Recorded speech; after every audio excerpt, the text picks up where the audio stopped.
il peut y avoir dans l'alimentation des choses potentiellement mauvaises. De façon surprenante, parmi ces aliments potentiellement dangereux, il y a des vitamines. La vitamine A, par exemple, ou ses dérivés qu'on appelle les rétinoïdes ou le bêta-carotène, ce qu'on trouve en fait dans les carottes pratiquement, dans les abricots, tout ce qui est un petit peu orange, eh bien la vitamine A, chez les gens qui fument ou qui ont fumé, augmente de façon très très importante le risque de développer un cancer du poumon. Toutes les études ont montré que la prise en quantité importante de cette vitamine ou de ses dérivés multipliait par 3 ou 4 le risque de développer un cancer du poumon.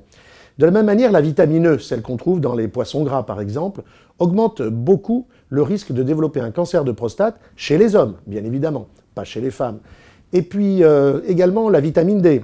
On pensait que c'était une très bonne vitamine. En réalité, chez l'homme, la vitamine D augmente également le risque de cancer de la prostate. Alors, quand on regarde ces 3 vitamines, on voit bien que ça n'est pas mauvais chez tout le monde. La vitamine A, c'est que chez les fumeurs. La vitamine D, c'est que chez l'homme. La vitamine E aussi. Chez les femmes, la vitamine E, la vitamine D, c'est pas mauvais. Une question qui se pose, c'est les oméga 3 et les oméga 6. Alors, pendant longtemps, on a pensé que les oméga 3 étaient bons pour la santé.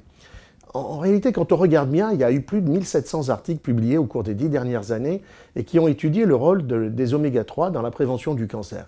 En fait, pratiquement toutes ces études sont soit négatives, soit neutres, c'est-à-dire que les oméga 3 ne font aucun effet sur la prévention du cancer.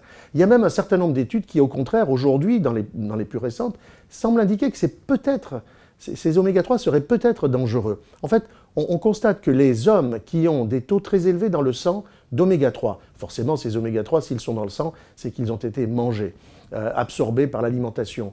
Eh bien, ces hommes-là ont un risque de cancer de la prostate qui est augmenté de façon importante, de plus 40%. Et quand on regarde le risque de développer un cancer de la prostate grave, celui qui est potentiellement mortel, eh bien ce risque est multiplié, est augmenté par 70%.